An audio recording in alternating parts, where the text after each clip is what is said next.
नमस्कार. आज आपण बघणार आहोत गाड्यावर मिळणारे अगदी मस्त असे कमी तेलकट होणारे कुरकुरीत कोबीचे मंचुरियन. अगदी घरात असलेल्या साहित्यापासूनच मी हे मंचुरियन आहेत ते बनवलेले आहेत.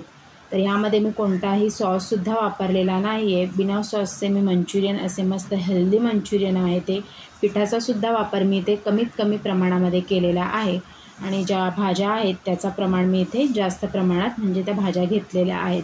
गाड्यावर मिळणारे जे मंचुरियन असतात त्यामध्ये पिठाचा वापर जास्त होतो. तर इथे मी घेतलेलं आहे 1 वाटी सिमला मिरची आहे ती बारीक कट करून घेतलेली आहे. 1 वाटी गाजर घेतलेला आहे ते सुद्धा किसून घेतलेलं आहे.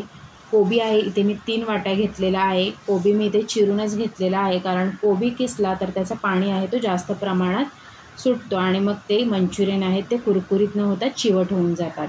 1 वाटी कांदा बारीक कट करून घेतलेला आहे. आवडीनुसार हिरवी मिरची घ्यायची आहे. 1 चमचा लाल तिखट मसाल्याचा वापर मी केलेला आहे आणि चवीपुरतं मीठ घालायचं आहे. तर इथे 1 छोटी वाटी मी कॉर्नफ्लॉवर घातलेला आहे आणि 1 छोटी वाटी अर्धी करून मी मैद्याचा वापर केलेला आहे. आता हे पीठ मिक्स करत असताना तुम्हाला जर की वाटलं की पिठाची अजून आवश्यकता आहे तर तुम्ही 1-2 टेबलस्पून तांदळाचं पीठ वापरू शकता. तर जे गाड्यावर मंचुरियन मिळतात त्यांना कलर असतो म्हणजे कलर येतो, तर तो कलर येण्यासाठी मी थोडासा फूड कलर घातलेला आहे. तर तुम्ही तो स्किप केलात तरी चालेल. तर इथे मी 2 टेबलस्पून आहे ते तांदळाचं पीठसुद्धा घातलेलं आहे यामध्ये. तर अशा प्रकारे आपला जो पूर्ण आहे तो बॅटर तयार झालेला आहे आणि आवडीनुसार आपल्याला ह्याचे गोल गोल आकाराचे मंचुरियन बॉल्स आहेत ते तयार करायचे आहेत. तर तुम्ही ते बघू शकता असे मी तयार केलेले आहेत. आता एका साईडला इथे मी तेल गरम करायला ठेवलेलं होतं, तेलसुद्धा छान तापलेलं आहे. आता आपल्याला एक ह्यामध्ये बॉल आहे मंचुरियन बॉल आहे तो सोडायचा आहे. अलगदच सोडायचा आहे जेणेकरून तेल आहे तो अंगावर उडायला नको म्हणून. आणि हे मंचुरियन बॉल्स आहेत हे आपल्याला छान मस्त आपल्याला क्रिस्पी होईपर्यंत फ्राय करून घ्यायचे आहेत. छान मस्त आहे ते तळून घ्यायचे आहेत आपल्याला मंचुरियन बॉल्स. तर मंडळी, कधी तुम्ही गाड्यावरचे मंचुरियन खाल्ले असेल तर तुम्ही नोटीस केलंच असेल की त्यामध्ये पिठाचा प्रमाण आहे तो थोडाफार जास्त असतो. भाजी न दिसता आपल्याला त्यामध्ये पीठच लागत असतो, तरीसुद्धा आपण ते मंचुरियन आवडीने खातो. तर तुम्ही एकदम हे कमी साहित्यामध्ये भाज्यांचं प्रमाण जास्त करून एकदम पौष्टिक असे हे मंचुरियन घरच्या घरी बनवून खाऊ शकता. मुलांनाही देऊ शकता, त्यांनासुद्धा हे मंचुरियन नक्की आवडतील. तर तुम्ही ते बघू शकता छान मस्त असा कलर आलेला आहे मंचुरियनला. तर आता हे आपण काढून घेऊयात. पूर्णपणे तेल आहे तो आपल्याला काढून घ्यायचा आहे.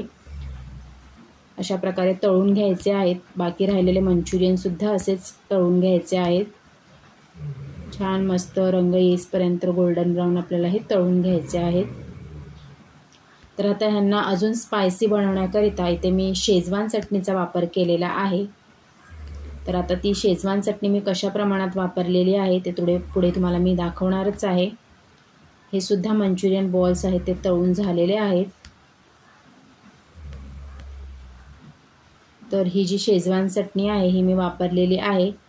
तर कढईमध्ये गॅस मीडियम ठेवायचा आहे आपल्याला आणि 3 ते 4 टेबलस्पून ही चटणी घ्यायची आहे, परतून घ्यायची आहे आणि त्यानंतर जे आपण ड्राय मंचुरियन बनवले होते, तळून घेतले होते, ते आपल्याला ह्या चटणीमध्ये घालून छान मस्त कोट करून घ्यायचे आहेत चटणीमध्ये. त्याच्यामुळे ते जे मंचुरियन आहे ते आणखीन मस्त असे स्पायसी बनतात. तर छान मस्त मिक्स करून झालेलं आहे चटणी आणि वरून मी स्लाइस्ड कोबीसुद्धा घातलेला आहे. तुमच्याकडे स्प्रिंग ऑनियन असेल तर तो सुद्धा तुम्ही घालू शकता. कांद्याची पात किंवा भजीसाठी आपण कांदा कापतो तसा लांब लांब चिरूनही वरून घालू शकता. एकदम क्रंची कोबी कांदा हे सगळं खायला ह्या मंचुरियनसोबत छान लागतो. आणि तुम्ही ते बघू शकता मस्त आपलं स्पायसी ड्राय मंचुरियन तयार झालेले आहेत. तर तुम्हीसुद्धा नक्की बनवून बघा आणि कशी वाटली माझी रेसिपी ते सुद्धा मला कमेंट करून सांगा. धन्यवाद.